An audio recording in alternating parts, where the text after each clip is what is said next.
As our YouTube goes live. Yes. So, you're all very welcome to our last. Can you not hear me? This is for the remote audience, not for you here. So we have to raise our voices. Anyway, welcome to those here in the room. Welcome to those watching us on YouTube. This is our last lecture of 2024. We have our usual post-Christmas social gathering coming up on Sunday the 29th in the Haven Arms at 7 o'clock. I think Lisa just booked that a minute ago. And we hope to see you all there and discuss ideas for next year. But for our last talk this year, we're delighted to have Pádraig Óg Ó Ruairc back to talk to us for at least the second, if not the third time in our 13-year history. He assures me he's a Clareman who grew up 3 fields away from the county boundary over outside Limerick in Partine, Mealy, same parish. And my notes are on the wrong screen. I'll find them in a second. He's an archaeologist and a historian, specialises in 20th century Irish political history. His PhD is in history, his BA in archaeology. He has published 7 books. The most recent, which he's going to talk about tonight, is The Disappeared, Forced Disappearances in Ireland. The book went from 1798 to 1998. The title tonight is 1916 to 2016. So more up to date than the book, which was published earlier this year and is an Irish Times bestseller. His next book is called Burn Them Out, A History of Fascism and the Far Right in Ireland, due to be published by Bloomsbury in April 2025, which is just around the corner. And he's just told me that the foreword has been written by Christy Moore, who he hopes might launch the book for him in April. But tonight we want to listen to him as the historian who really knows where the bodies are. So please give a big welcome to Pádraig Óg Ó Ruairc.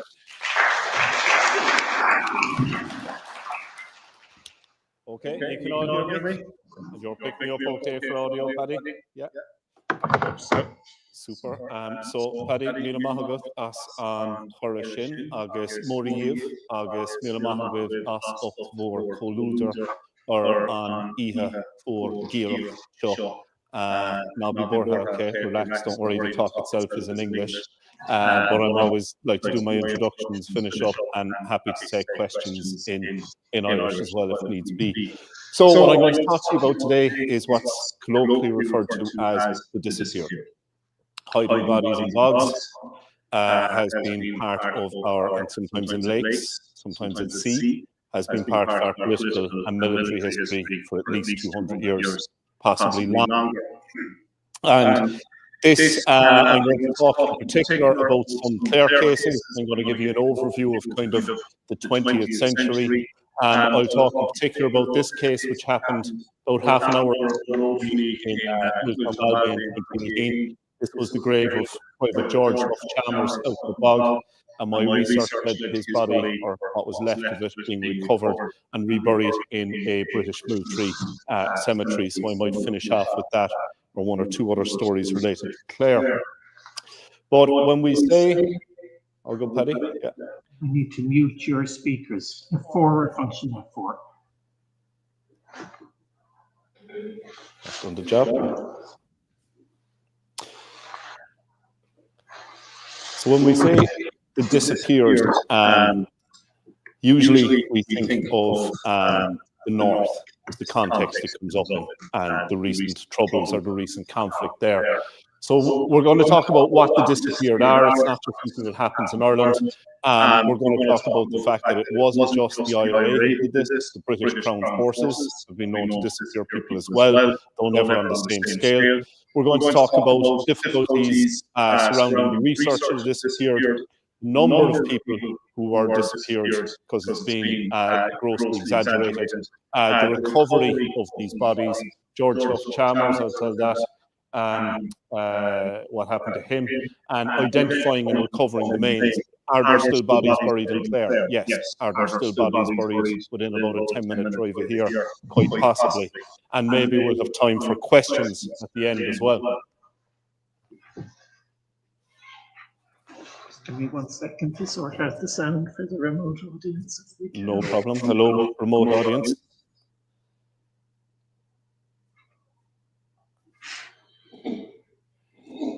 I'm not boring you with this yet? Not yet. I will before we're finished. Now.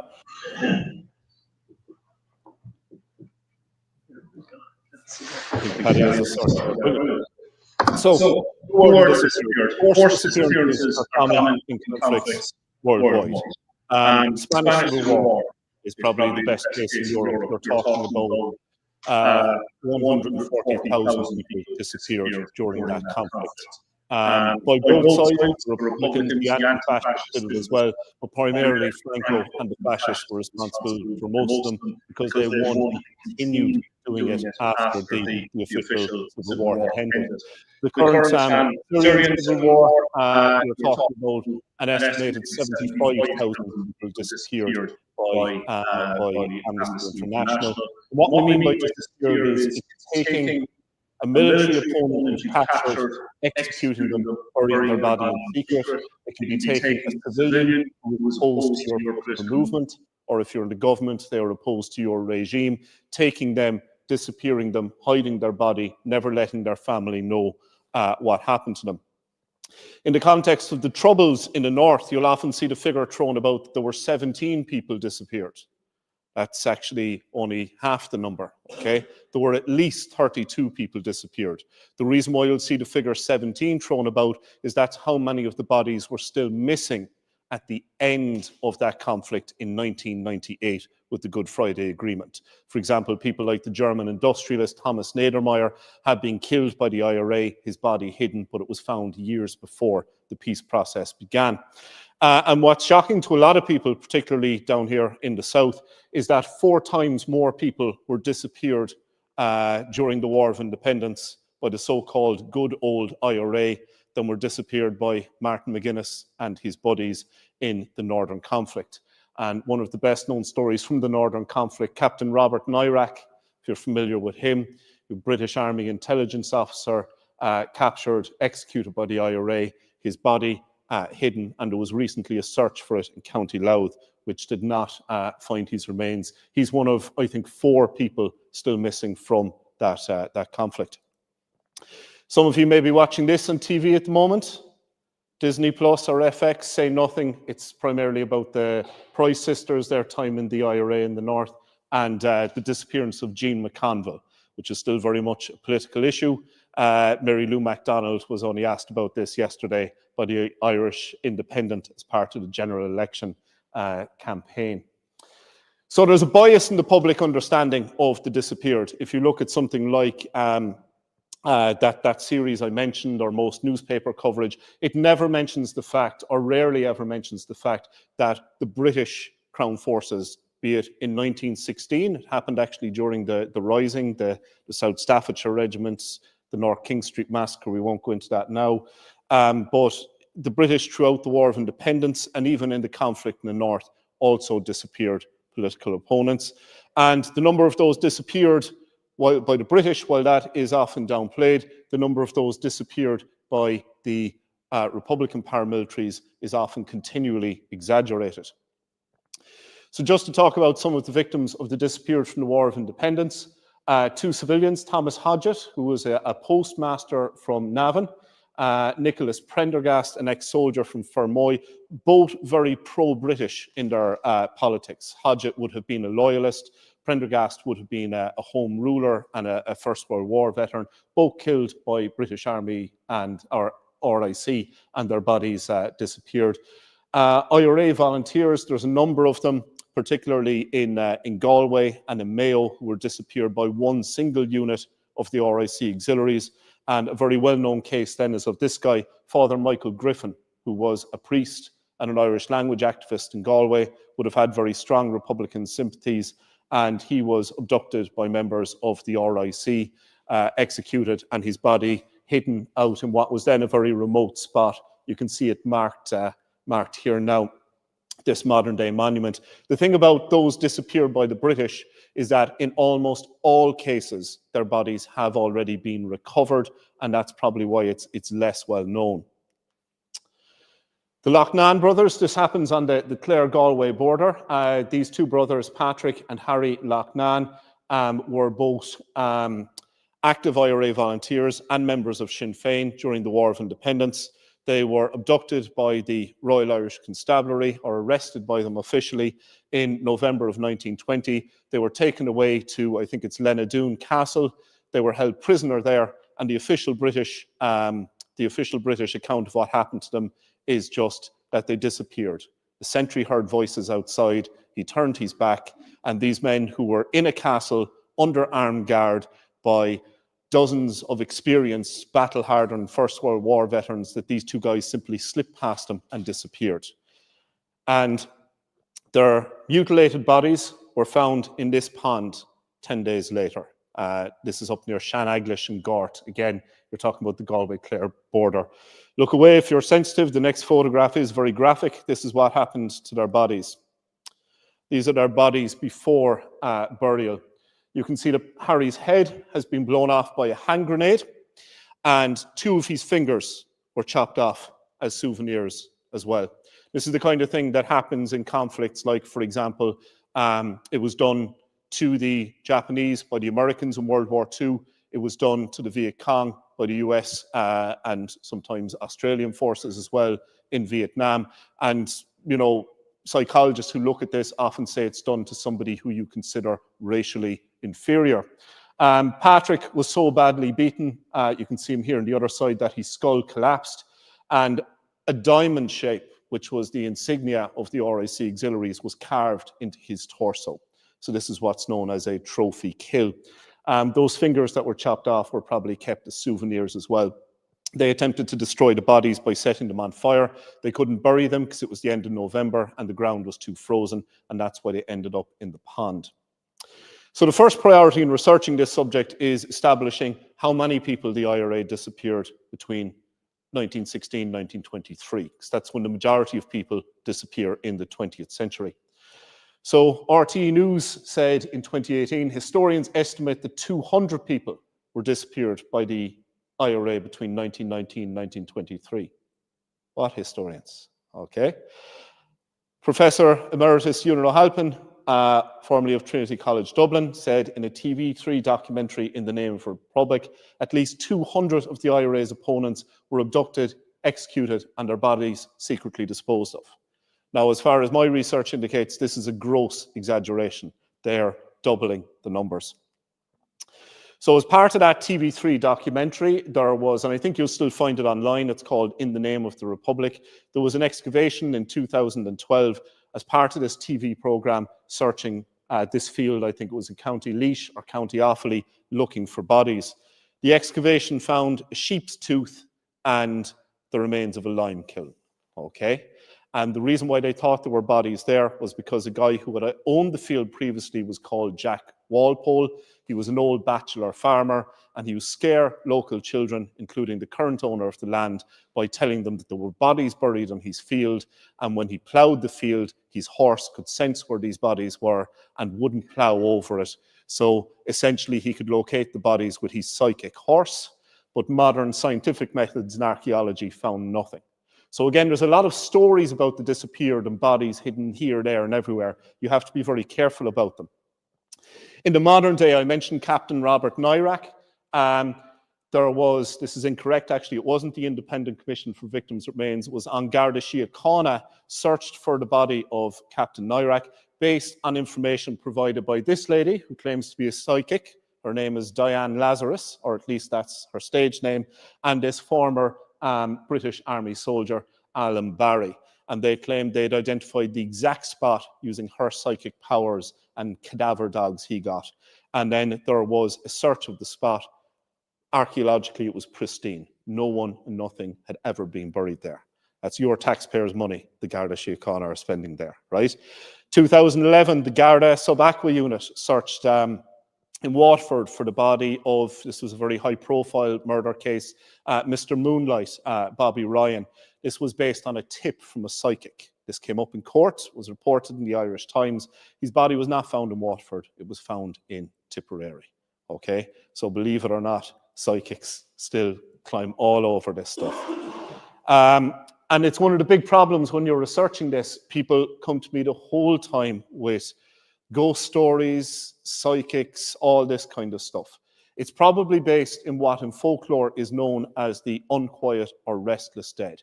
Going back to early Christian times or even Roman times, if you didn't get a proper formal burial, your spirit was supposed to come back and haunt. There's also a problem with exaggeration by IRA veterans. And a great late historian, Tom Toomey, you say whether it's an ambush locally or whether it's somebody claiming he killed all these British soldiers, wherever, name the bodies. If somebody goes missing, particularly if they're in the British Crown Forces, there will be a record of them. And one of the problems is there's all these claims about unknown victims. People have been coming to you saying, oh, there's a load of guys buried in 6 Mile Bridge or in Crusheen and whatever. And I'm going, where's your evidence? Oh, so-and-so told me down the pub. My grandfather told me. That's not evidence. An example of this is Gerard Murphy's book. This got very high praise in the broadsheet newspapers from opinion columnists like Owen Harris, people like Kevin Myers. Where are they now? And his list of victims includes people like 3 Protestant boys, 6 prominent civilians, 3 merchants.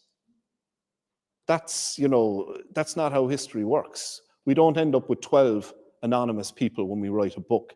There might be 1 or 2 cases where you've definite historical references, but you don't have a name.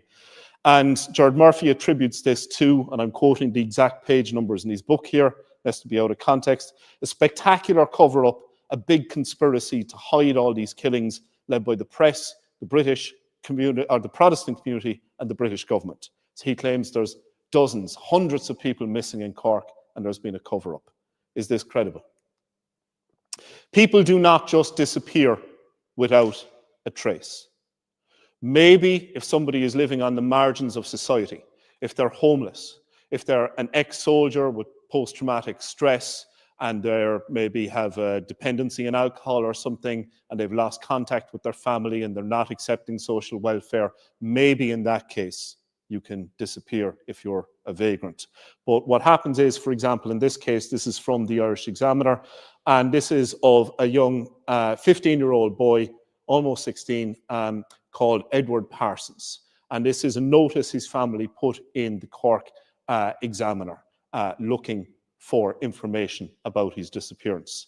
And there's a police record of him missing, there's newspaper reports, there's political correspondence between his family and politicians. There's IRA reports. There's IRA veteran testimony. There's a lot of paperwork in the 20th century if someone disappears. This is the boy himself, Parsons, and an IRA veteran called Martin Corry came forward and said Parsons was a spy from the junior wing of the YMCA, which would have been a Protestant Loyalist Association. He was a lad of 26 years. He wouldn't talk, so I told the lads, bring him upstairs. We tied a noose and we put it around his neck. Then he talked and I ordered the lads to take him out and shoot him. Grim stuff, and this was splashed all over the Sunday Independent and places. But the problem is Martin Corry never met this guy. This is total self-aggrandizing fantasy on his part. Parsons was 15, not 26. Corry was not involved in his killing. Was a completely separate IRA unit, and Parsons is not buried on Corry's farm. He's actually buried closer to Cork Airport, different area completely. This is Martin Corry on the right-hand side as you're looking at it, and he is here with De Valera. Martin Corry was a local councillor and a Fianna Fáil TD in Cork. His political career ended effectively in the 1960s when he was caught soliciting bribes from builders for votes on Cork County Council. Now, I have to say you'd be pretty corrupt as a Fianna Fáil councillor in the pre-Charlie Haughey era to get kicked out of the party for corruption. Corry would boast that he had been involved in the executions of 35 people who he disappeared. And he used to say that he buried them on his farm. And you get drunk at Fianna Fáil, common dinners and socials, dinner dances and things, and say, I planted oats on British soldiers and 'twas good oats. And he'd boast about this in the Dáil. And his accounts of these killings, when he was recorded in the 70s and 80s, he talks about ghosts or the puka and all these things turning up just as part of the story on his farm. So again, there's this supernatural element. He claimed, for example, that he had disappeared 17 members of the Cameron Highland Regiment, 17 British soldiers. Now, somebody should have told the Cameron Highlanders, because I went through their records and they were only missing 2 British soldiers, only one of whom was killed by the IRA. The other guy deserted. Corry was a deluded fantasist, yet some people, some historians, still take his claim to have disappeared 35 people seriously. So there are numerous contemporary sources listing the suspected disappeared. The Irish Times publishes a missing list in August of 1921. There's Irish Army correspondence with the Colonial Office about British soldiers who were missing here, and there's detailed Garda investigations, and all those are with the Department of Justice papers. So there's a huge amount of paperwork. So how many people were disappeared? Approximately 100 people were disappeared by the IRA during the War of Independence truce Civil War period. About 110, 112, I'd now put that up to more recent research. Who were these people? Usually civilians alleged to be spies or informers that were working for the British. Most of the time you would take somebody alleged to be a spy, you would shoot them, leave their body on the street with a placard saying spy, shot by IRA, spies and informers beware. And this is done to strike terror basically into anyone else who may be assisting the British. But occasionally they would decide to disappear people who were spies, hide their bodies. This was done, I think, in about 40 cases from the War of Independence. Captured British soldiers were commonly disappeared. Often this was done because if they just shot the British soldier and left his body on the street, what would the British and the Black and Tans do? They would come along, they would pick out the nearest 5 or 6 houses and burn them. And that was going to hurt the IRA supporters. So sometimes it was more convenient to disappear them. Captured RIC constables, including Black and Tans as well. So those people make up the bulk of the disappeared from the War of Independence period. 40 of those disappeared have been recovered to date, which means there's about 60 bodies from that time, maybe 70 still missing. Some of those were thrown into rivers, washed out to sea. You're not going to be able to recover those. 2 were deliberately destroyed by the IRA to prevent recovery. One of them was this lady, Miss Maria Lindsay, and she's a lady who we know for certain did inform to the British Crown Forces because the British say so. It's one of the few cases where they do. So Mary Lindsay and her chauffeur James Clark, their bodies were deliberately dug up in the mid-1920s and destroyed to prevent them being recovered. In some cases, the IRA, once the ceasefire began, once the truce began in July 1921, willingly returned these bodies themselves. So the case of RIC Constable Daniel Murphy. Murphy was a Black and Tan from Cork. Not all the Black and Tans were English, okay? Lots of Scots in it, Canadians, Australians, even a few Russians, plenty of Irish. About 20% of the Tans and 10% of the Auxies were Irish. He was stationed in Broadford RIC barracks in County Clare. And if you're in the Black and Tans and you've got a Cork man stationed in Clare, what can you do with him? His accent, still, you know, Cork accent isn't going to fit in Clare. He's still an outsider, but it's not going to be as bad as a guy with a Scottish accent or a London Cockney accent. So he basically dresses up as a farm labourer and goes wandering from farm to farm in the countryside looking for odd jobs, trying to do a bit of farm work. And this is his way of gathering information after 6 members of the RIC are killed in a big ambush in East Clare, the Glenwood ambush, in January of 1921. So he's captured by the IRA on the 12th of March 1921. He's executed, his body is buried in a wood, and then after the truce begins, the ceasefire begins, his body is dug up. There's a typo on this. It's left in a coffin on the grounds of the Catholic Church in 6 Mile Bridge, and it says, there's a little plate on the coffin, Daniel A. Murphy died March 1921, aged 23 years, RIP. So they were actually returning, in that case, the body of their enemy after the war. During the end of the Civil War, you have contact between the new Free State Army and the British Colonial Office. The British are not interested in the bodies of Irish loyalists who have been shot as spies and buried in bogs. They are not interested in getting the bodies back of black and tans. The only bodies they were interested in that fell under the remit of the Colonial Office were the bodies of British soldiers. Okay, so the project was not a success. They exchanged a lot of paperwork, but really there seems to have been a reluctance by the Free State Army to work with them. And what bodies were recovered in the 1920s, ironically, were actually returned voluntarily by the IRA, sometimes working in cooperation with the Gardaí rather than any official involvement with the British. An example of this, you'll have heard, we're going to Cork now, the Kilmichael Ambush. You're all familiar with this. Tom Barry, one of the most famous, or depending on your reading of history, infamous events of the War of Independence. There were 16 RIC, I think 15 RIC auxiliaries, 1 black and tan to be correct, killed during the fighting. Another auxiliary, 1 guy survives the ambush. And then there's a guy, Lieutenant Guthrie, who was wounded in the ambush. He fakes death, and you can see, like, this is a very bloody encounter, like that's what's left of their car after it's been bombed and set on fire at the ambush site. He fakes death, he hides in a ditch, and he gets up or wakes up when the IRA ambushers are gone. And he starts heading back towards his barracks. And the ambush site, you can see, is here. He's about 4 or 5 miles away from Macroom, where his barracks was. And, or 3 miles I have on this. So he's starting this 3 miles as the crow flies walk back towards Macroom. He has the misfortune of encountering 2 local IRA men on the way, and they take him and execute him and bury him in Analaha Bog. And in 1926, Guthrie's father writes to the Minister of Justice seeking the return of his son's body, and an IRA veteran assisted Gardaí in finding the burial site and having that body returned. And you can see here his grave in the Church of Ireland Cemetery in Inchigeelagh in Cork. Here's another example from Cork. This is George Horgan. Horgan was a Protestant loyalist from the city. He was an ex-soldier. He was accused of being a spy for the British Army.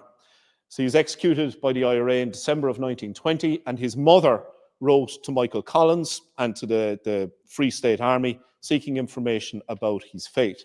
And this map was drawn up in response. Now, this is of Lakelands in Cork, and it identifies the estate. The Lakelands was kind of a big manor house. It identifies the part of the farmland associated with that it's buried on, and it says very specifically, go to this shed, go 10 yards to the south of the middle of the shed wall, and where is marked on the map X, that is where George Horgan's body is buried.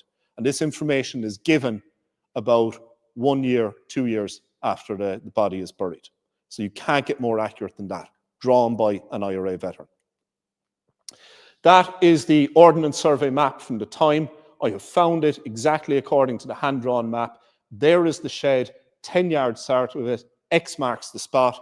I overlaid that with modern satellite imagery, and where is it now? It's across the road from the Mahon Point Shopping Centre, the biggest shopping centre in Cork City, near the Jack Lynch Tunnel. And there is still a green patch there. It's possible the body is buried there. Was it dug up at the time and reburied secretly? We don't know. Did somebody dig it up during the Celtic Tiger years and say, this is going to cost us a lot of hassle, lads, get rid of the skeleton? Who knows? But that is the exact spot. The Ballygroman killings, this is probably better known as the Dunmanway Massacre, or part of it. This is when a series of loyalists in, Protestant loyalists in Cork, in the Bandon Valley area, are attacked in reprisal for the shooting of an IRA officer. And some of the guys in this photograph, Thomas Hornibrook, his son Samuel Hornibrook, and his nephew Herbert Woods, who I think is seated in the middle.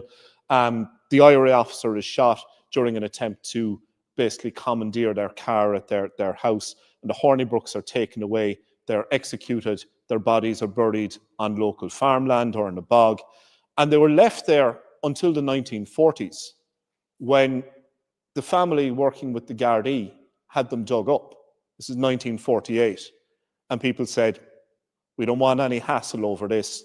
And the state and the Gardaí and the Church of Ireland just decided, you know what, we'll just bury him quietly, which is fine. They were reburied on religious ground. The problem is all this information comes from the Church of Ireland archives. It doesn't say which graveyard in the area they were buried in. So we're still trying to figure that one out. They were reburied in secret to avoid controversy. The Charleville deserters, these are two British soldiers who were captured in May of 1921, executed by the IRA. The IRA claimed they were spies.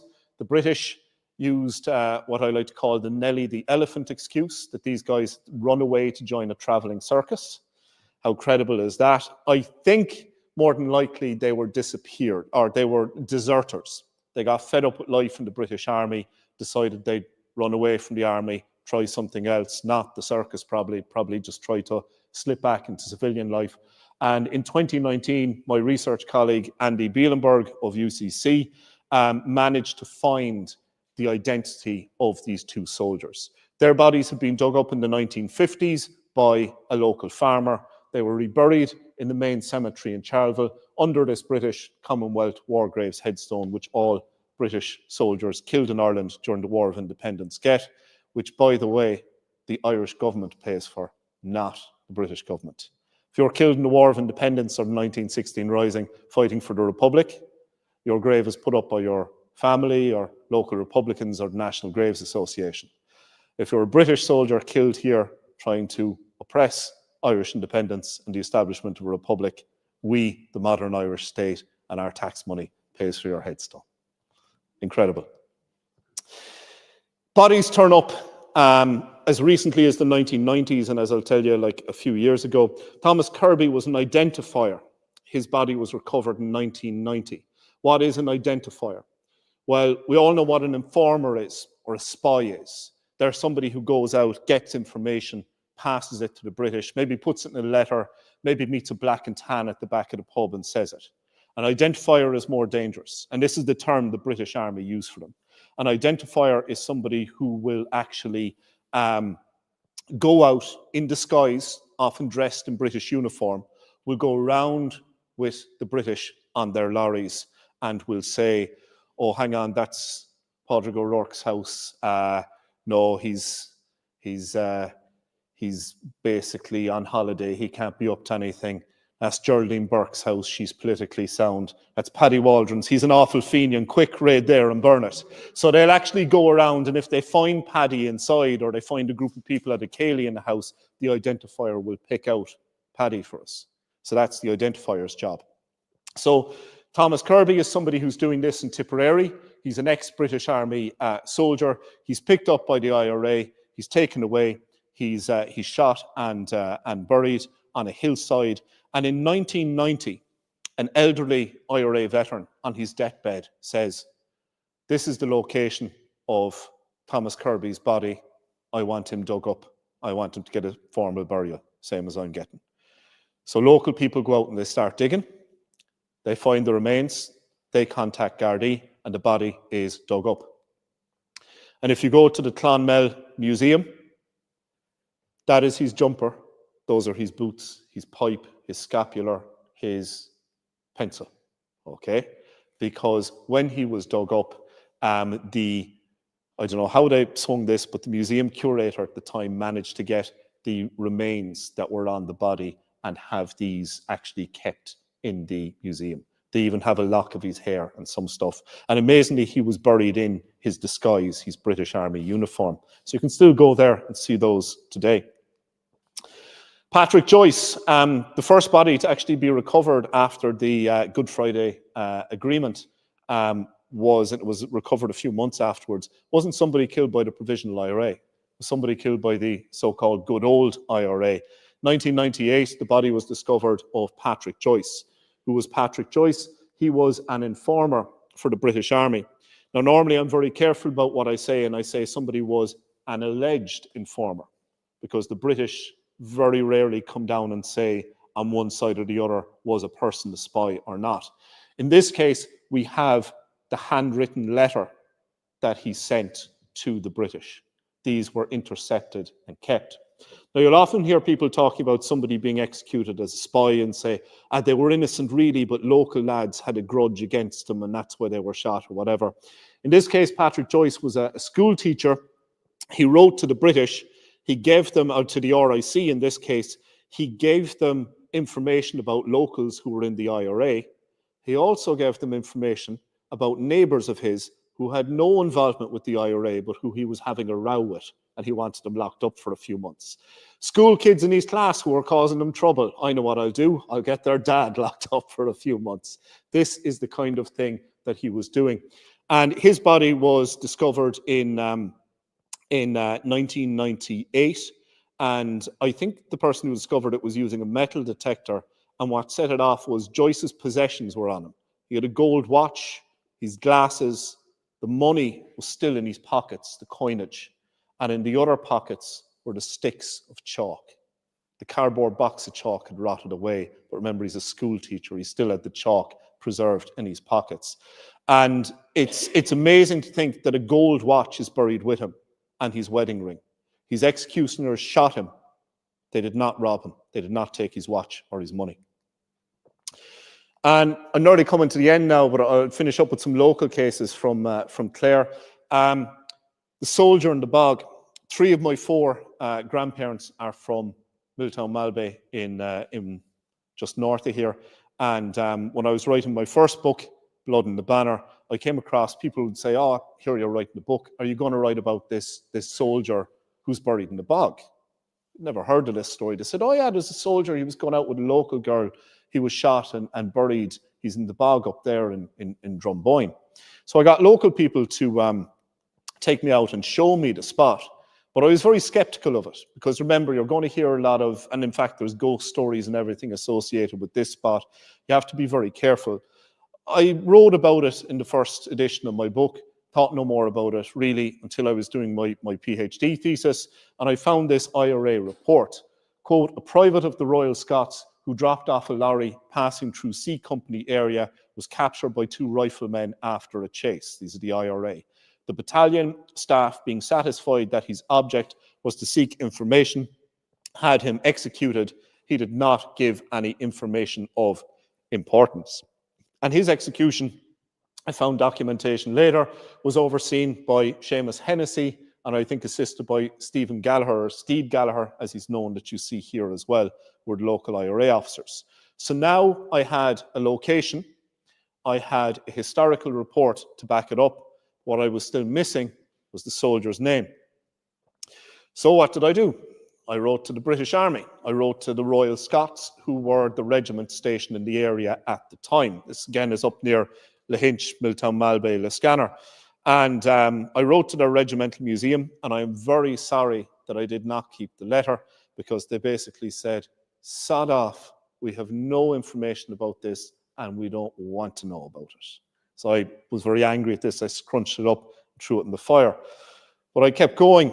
And in 2012, I discovered a list of missing British soldiers in Ireland that had been traded between the Duke of Devonshire and Richard Mulcahy in the Free State Army. I think he was head of the army would he have been head at the time? Anyway, so I found 1 Royal Scot from the regiment missing in Moy on the same time and the same date as this soldier. And this was the soldier in the bog. And you can see his name here, Private Chalmers, Private George Duff Chalmers. So what did I do? Well, I decided I didn't want somebody to build a house down on top of the spot or put a road over it.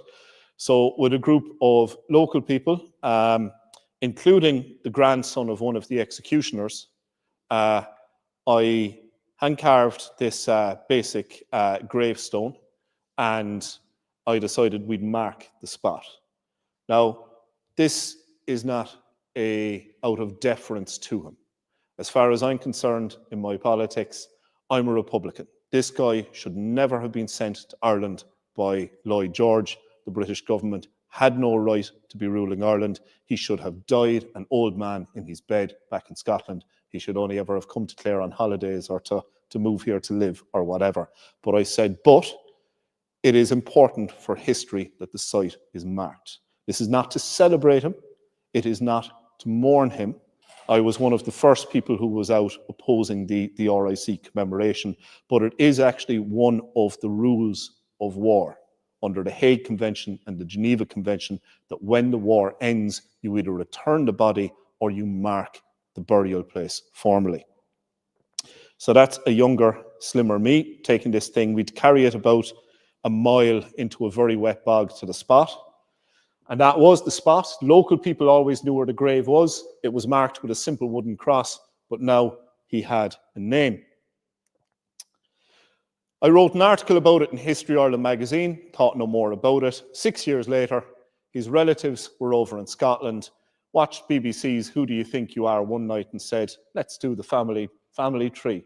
Went on to Google, went on to ancestry.co.uk, found all the family birth certs and stuff, and found one guy who was missing, George Duff Chalmers. Whatever happened to him? Stick his name into Google there. Up pops my article. They find out that he was buried in Clare, and in 2018, they came over to the burial site. They contacted the Commonwealth War Graves Commission, who in turn contacted An Garda Síochána, and the body was exhumed. And like Patrick Joyce, in his pockets was still the money that he'd been carrying when he was captured and executed. Again, they killed him, they did not rob him. So this made the headlines. That's from the Clare Champion at the time. Made national headlines as well. The security operation was huge. In Clare, of course, we're used to people like Margaret Thatcher, George W. Bush visiting, staying in Dromoland, Donald Trump. I know you're very familiar with coming to this part of the county. The security operation for this was incredible. It was larger than anything like those seen. Local landowners could not get near their land. Dozens of square kilometres of territory was marked off by Gardaí, by civil defence. They brought down murder detectives from Dublin. I don't know who they were going to pin this killing on 97 years later. But local people, and including people who had cared for that grave over the years, were not let near the spot. The family, however, that was the authorities. The family, and you can see members of the Chalmers family here, were very thankful for what myself and others had done in telling this story and marking the spot. And we actually got invited to the erection of his headstone, the rededication ceremony, as they called it. And I sat down afterwards there was a dinner afterwards, and I found out there were two guys there from the British Ministry of Defence. So I went over to him and I pulled a list out of my pocket and said, hi guys, I'm the historian who found out who he was. Here's a list of all the other British soldiers. Which one do you want to dig up next?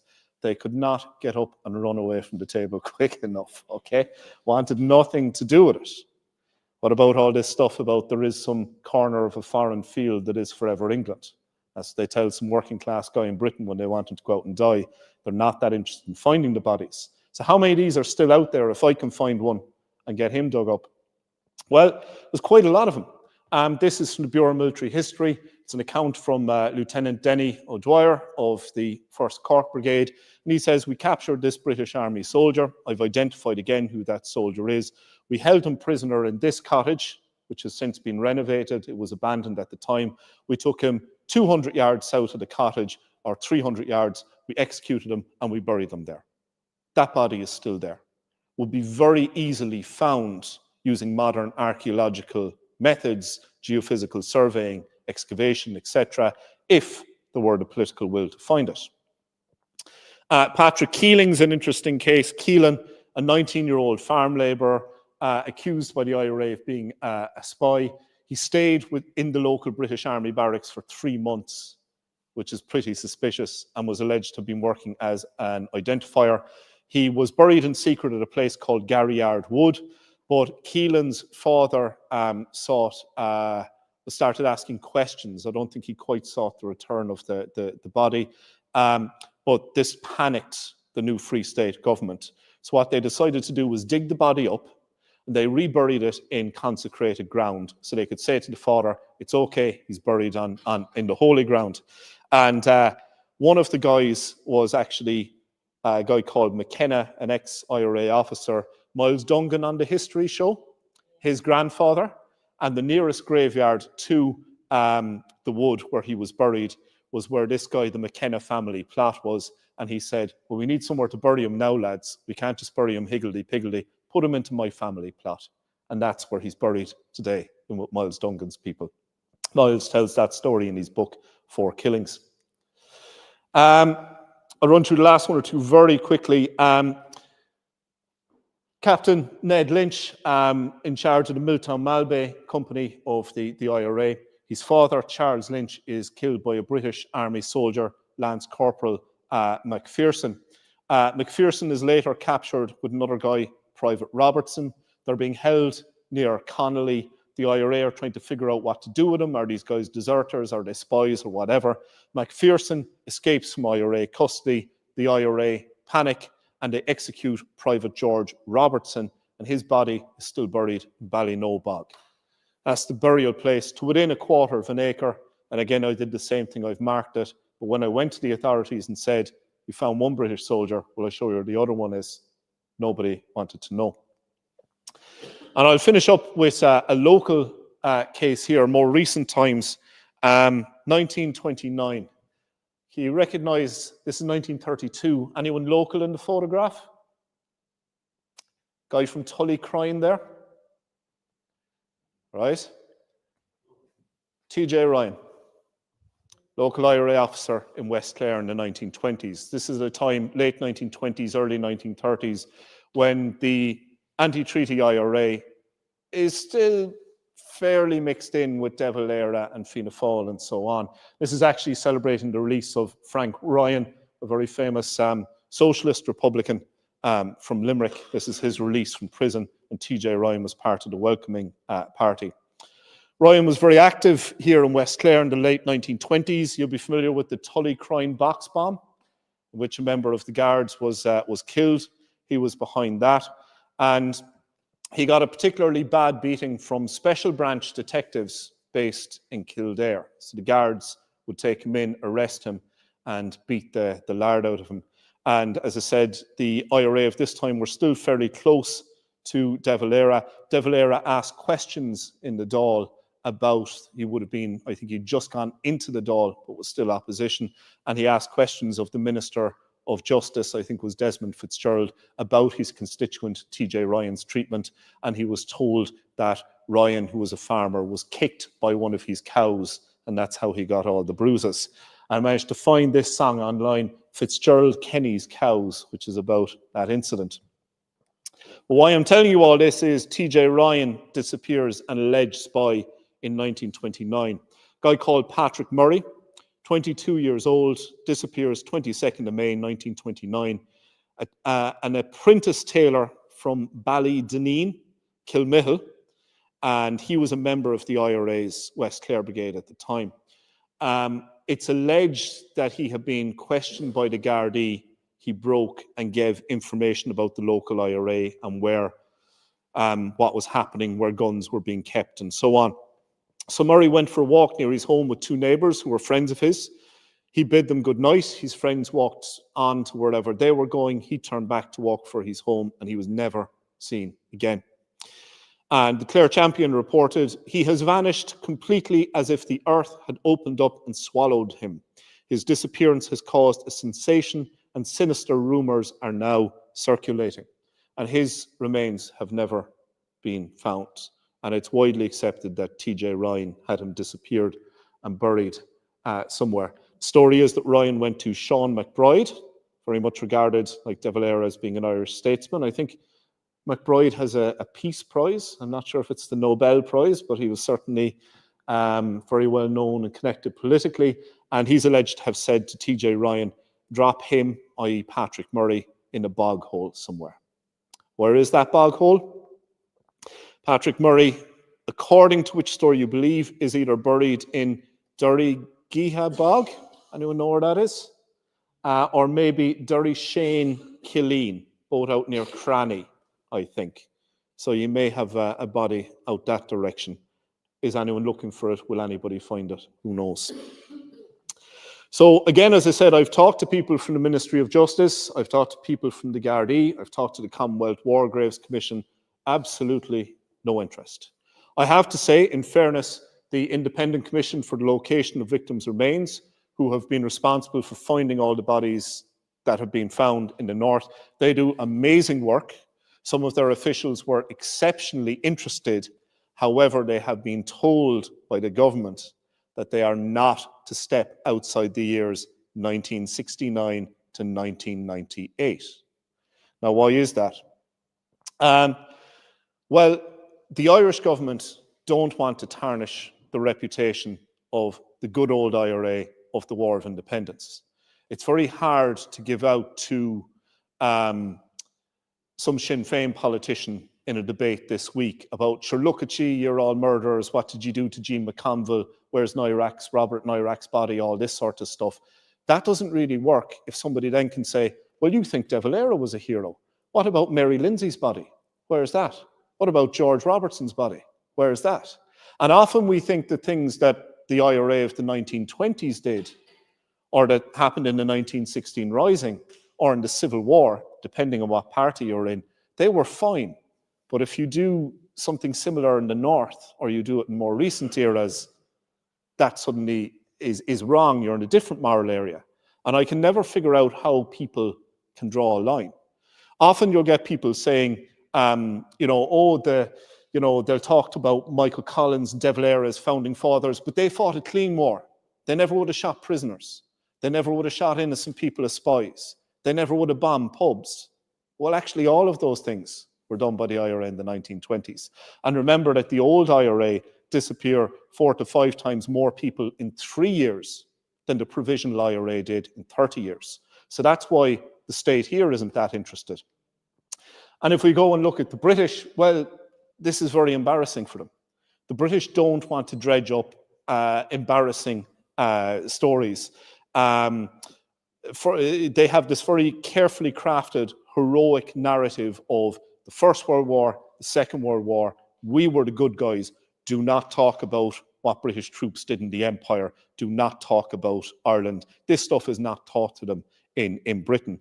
And if you start digging up the bodies of British soldiers here from the 1920s and black and tans and returning them to Britain, you have to start explaining to people in Britain what the heroic noble Tommies did when they came back from the First World War and what they did in Ireland.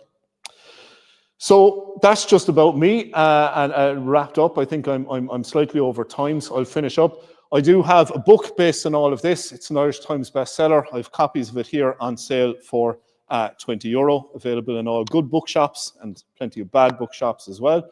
And I also, as I'm in Clare, have some books about Clare and the 1916 era War of Independence. One of them is a general history of the county at the time, Blood and the Banner, and the other one is Ernie O'Malley, who was an IRA veteran, his interviews with other IRA veterans from West Clare. One of them, I think, is Liam Hawke, who's a local man. I've copies of them on sale here as well.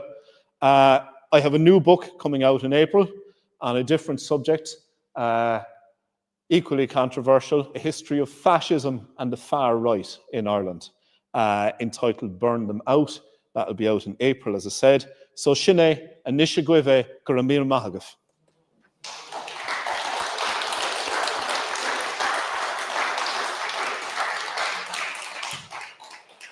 Thank you very much, Pádraig. If anyone has questions, can you please use this microphone? Can I have a volunteer to pass it around so those watching us on YouTube can hear the questions?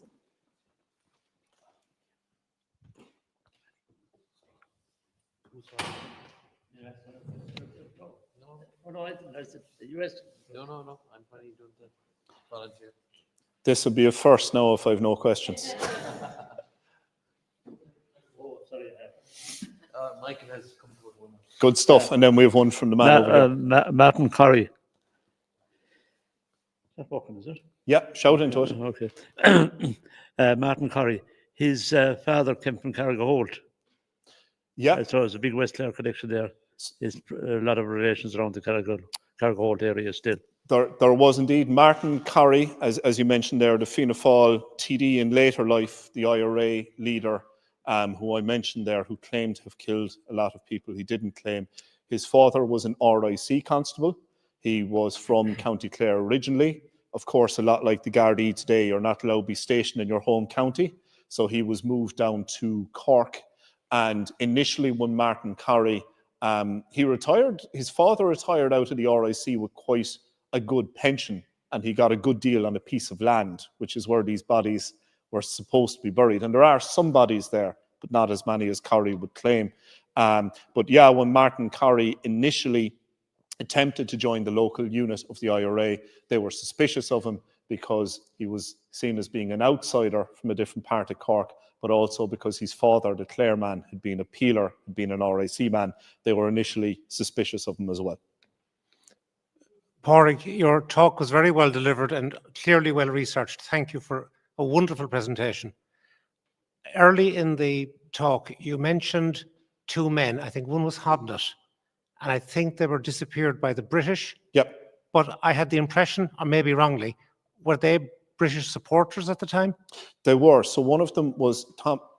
So who were the two guys I mentioned? Two civilians disappeared by the British at the time.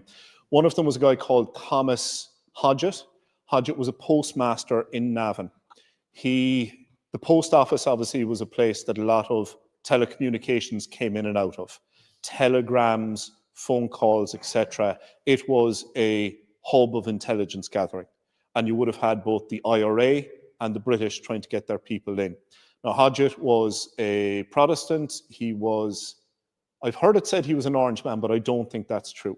I think he would have been a general Protestant loyalist, maybe not that active in politics, would have, certainly I think he was a very prominent cricket player, and he was running the post office. Now, the local RIC officer wanted to get his daughter a job in the post office, either for her financial betterment or to make his job in intelligence gathering easier. And this guy knew that the local RIC officer was bad news, was somewhat corrupt, refused to give his daughter a job. So a group of men came down the street in civilian clothes, pretending to be the IRA, holding people up in the street saying, "Stop in the name of the Republic," and all this, a big charade. Came into the house. One of them had very prominent front teeth, and he was recognised by Thomas Hodgett's later widow. And they also spoke in gibberish in the house. And this was them pretending they were speaking Irish, but none of these guys could actually speak Irish, so they just spoke gibberish to each other. But he was taken out. He was brought to a bridge, and he was executed, and his body was thrown into the river and found a few days later in the River Boyne. Now, his wife, because she was a loyalist, wrote repeated letters which have survived to the British Army, and even in the end she wrote to the King, King George V, seeking justice for her husband's murder, and she never got it. So not only did you have people who were Republicans who were disappeared by the British, you also had loyalist supporters who got in their way disappeared by them as well. The other person who I had mentioned there was Nicholas de Salles Prendergast. Prendergast would have been a supporter of Home Rule. Now, if you supported Home Rule, you did not want an independent Ireland state. What you wanted was limited self-government in Ireland as part of the United Kingdom within the British Empire, okay? And he fought in the British Army, I think in the First World War. He had a hotel in the town of Fermoy. British soldiers raided the hotel, got drunk, started abusing him. He stood up to them. They took him outside, beat him to death, and then disposed of his body by throwing it in the river. And again, the hope in doing that is that it will be washed away out to sea and will never be found. But it was found, I think, about a month later. There's cases as well of the British disappearing people in the north. There was a local councillor who was an independent nationalist, I think called Kelly, I could have that wrong, in Trillick in County Tyrone in 1974, picked up at a UDR checkpoint and never seen again. And his body, his lifeless body, was found a month later, weighed down by two 28-pound weights in a lake, I think in a neighbouring county. We never hear about that when the North is discussed and the Troubles. There's also the PSNI today released an appeal for information about the disappearance of 2 young boys from West Belfast 50 years ago. I mentioned their case in the book as well, because there are 5 boys, one of their bodies has been recovered. 5 boys went missing in Belfast in a very short period. And recent research by a filmmaker called Des Henderson has uncovered documentation which suggests that the murder of these 5 boys was linked to the Kincora Boys Home, which it has been proved there were convictions that a paedophile network was running, had infiltrated. Lots of these guys were loyalist paramilitaries, and it's been alleged that there was British security forces and MI5 involvement as well.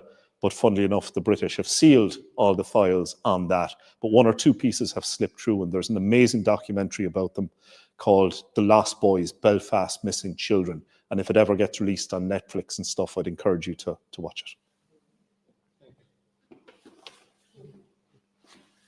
Okay. No more questions?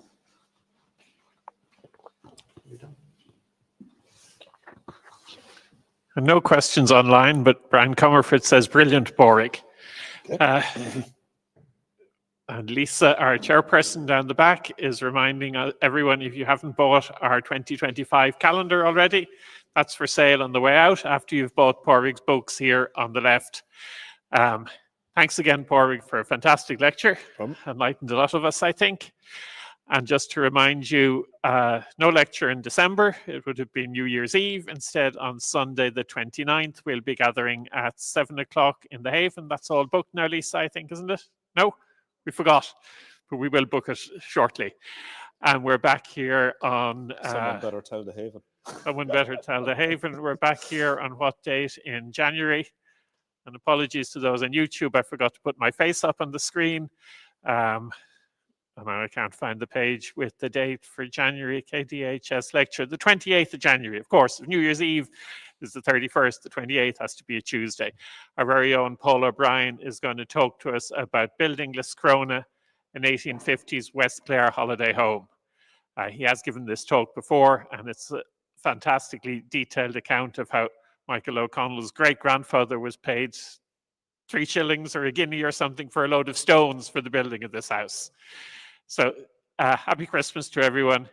See you all hopefully on the 29th, and see you back here on the 28th of January. And thanks again, Pádraig.